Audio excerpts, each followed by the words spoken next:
Everyone, good morning. Kadalasan, our eye is not focused to Jesus. It's focused to other people. Kung ano yung nararanasan mo sa kung anong meron sila at nararanasan nila, dun tayo nakafocus. And you are missing the plan of God for your life if nakafocus ka dun. Equality cannot be transformed in the kingdom of God. You cannot say that God, if you love me, then I will bless us all the same. Yung, if you bless me, God, bless mo din ako kung anong meron yung ibang tao. Si God, hindi niya gagawin yun. Because He has His own plan sa bawat tao, sa bawat individual, nang hindi pagkapera-pareha. May plan siya para sa'yo, may plan siya para sa ibang tao. Merong ibang tao will suffer godly. Yung ibang tao nag-suffer for God's suffer. Na meron silang kailangan pagdaanan. They need to go through things.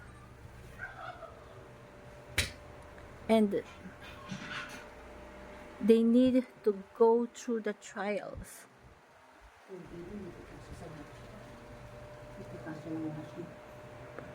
Then,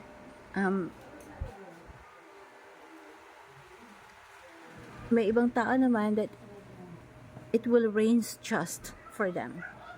So, may pagkakaiba-iba. Merong na-experience na just and unjust. Magkakaiba.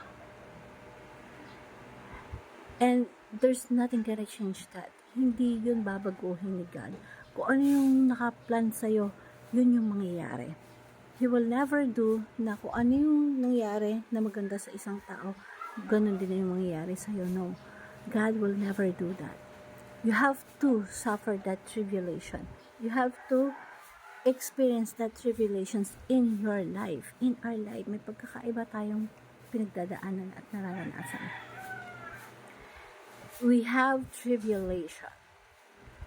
And just because and don't see that it's just because their life is perfect. Their life is abundant. So, wala tayong karapatan na sabihin na or questionin na paano ko? What about me? Bakit ganito yung life ko? Wala tayong karapatan mag-ask or magsabi ganun kay Lord. Na bakit ko pinagdadaanan itong mga bagay na to?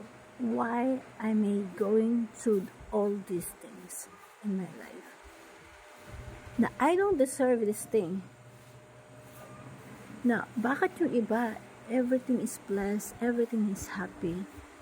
Kasi hindi natin alam kung ano yung talagang plan ni God sa atin. Bakit perfect yung life nila? Bakit ako hindi? Wala tayong karapatan mag-questions ng ganun kay God. Because He has a plan for you.